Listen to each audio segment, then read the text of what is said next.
You're listening to the Paul Harrell Program, brought to you by Conduit Media Group. All right, folks. Hey, welcome to the program. This is hour number 2. Thank you so much for being with us today, and it's that time. We haven't done this in a while. There we go. That means it's our Conservative Future segment, which we haven't done this in a very long time. But I want to welcome to the program. We've got Erin Hogan with us. Erin, welcome. Thank you for coming on. Thank you, Paul. All right. So first off, how old are you, Erin? I'm 24. You're 24 years old. Okay, so Erin's 24, and you are from Randolph County, right? I am. I'm actually the Randolph County Republican chairman. The Randolph County Republican chairman, and you're 24 years old. Mm-hmm. Now, that may be, we were just talking, right? That may be, you may be the youngest county chair in Arkansas. Possibly, yeah. Wow. That's what they were talking about. So, first of all, let's just talk about the chair. So, how did that happen? How did, I mean, you got voted for? Or, yeah, actually, just this January. I'm newly elected. I'm still learning a lot. So, but I was actually secretary before this, and I was secretary for 7 months. And last year was a busy year for us. I helped plan Reagan Day dinner. I worked a lot with my senator last year, and that's how I got to know her a lot. Okay, Senator Linda Collins Smith. Yes. Okay. She's great. Love her. Yes, she is. But yeah, so I guess I gained the confidence of the committee, and they put their trust in me. That's fantastic. So what is the status of Randolph County right now in terms of, is it a purple county? Is it a blue county? What do you think it is right now? Well, it's really the majority are, as far as our county officials, it's mainly Democrat. We have got a few really good conservative Republicans in there right now. We've got a great county clerk, Rhonda Blevins.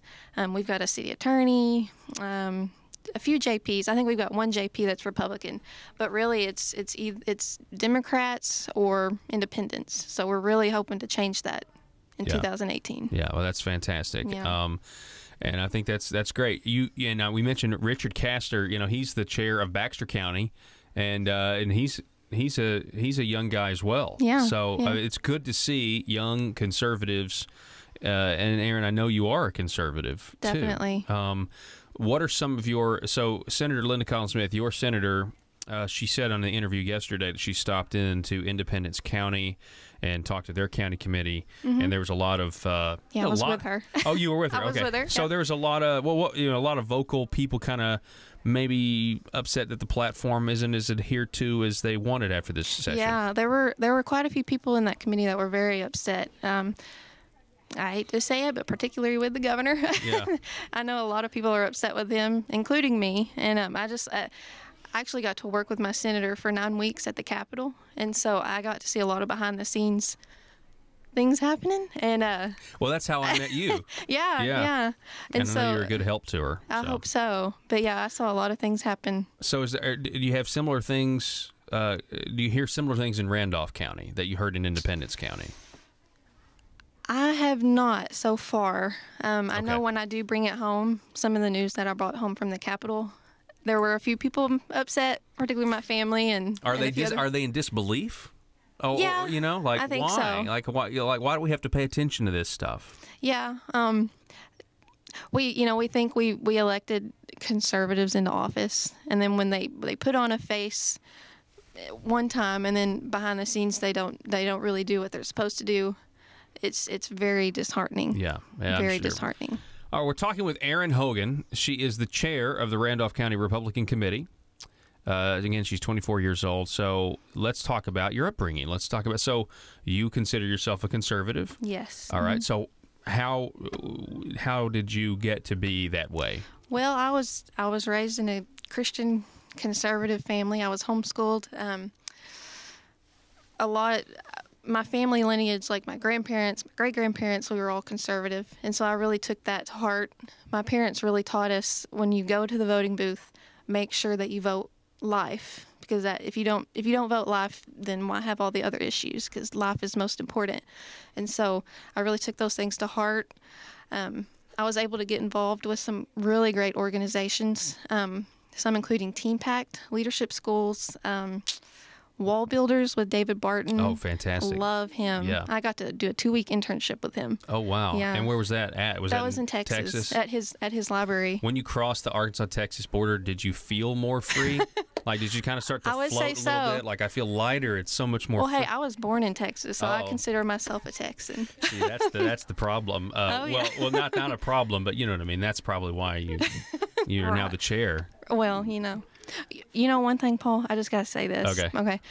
Tim Barton, David Barton's son, he told me, he said that he gets to carry his gun into the state capitol if he has a concealed carry. He does not have to get 8 hours of extra training. Wow, that's fantastic. That's fascinating.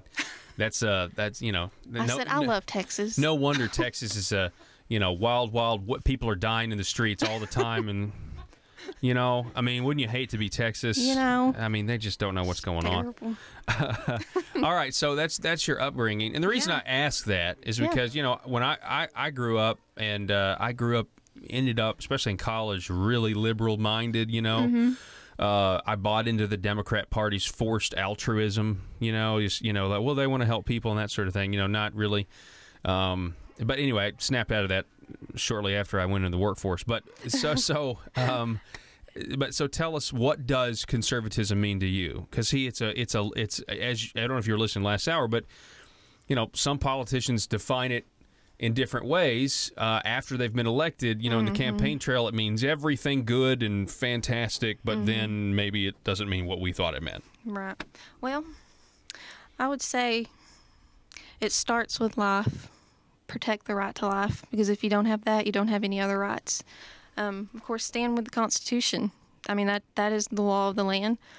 Stand with it, Of course, limited government, economic freedom, traditional marriage, pro-guns. The Second Amendment says our rights shall not be infringed. And that's what a lot of Arkansans feel like has happened, is government is infringing, putting regulations on us. And, that's not what the Constitution says. It says shall not be infringed. Yeah. And so I just think taking those principles, and when you say them at home, take it with you to Little Rock, take it with you to Washington, D.C., and stand firm. Yeah. Just like my state senator does. I'm proud of her. You know what? I bet you are. I mean, because you saw, you were right there watching what was going on. Yeah. They say it's making sausage and that sort of thing. Did you feel like we were on the defense more than offense? So it's like we had to defend against bad ideas, and then when you try to go on offense, you don't even have the committee meeting. Right. Oh, goodness, Paul. I left the state capitol so many times, so frustrated. But, it did feel that way. The senator, she really had to fight bills, stop bad bills. That was a lot of what was happening, She had a lot of good bills that she wanted to get passed, but it's hard to do that when you're fighting bad bills. Mm-hmm. Yeah. So it's really a leadership issue, I think. And, there's an allergy in those in the leadership of wanting people to be able to just legislate freely and do and really what happened. And I'll just say this: Jeremy Hutchinson, what is she? She's District 19, right? Is it 19? Senate District 19. Yes. Jeremy Hutchinson disenfranchised the people of District 19 by not letting that committee meet. Period.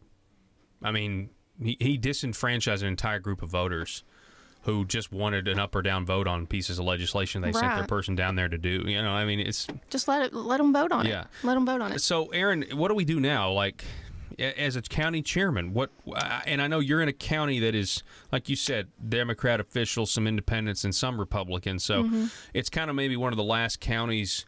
If I look at, for those of you who don't know where Randolph County is, we're talking in northeast Arkansas, Missouri, Arkansas line. And so that's kind of where we are. But it's one of the last bluish counties that there is. Yeah. Especially, and do you live in Pocahontas? I do. Okay. Yeah. So, but where do you think, these platform Republicans that actually want the platform are like, what happens from here? Because, there's primary season coming up, and then, I don't even want to think past that, honestly. I know.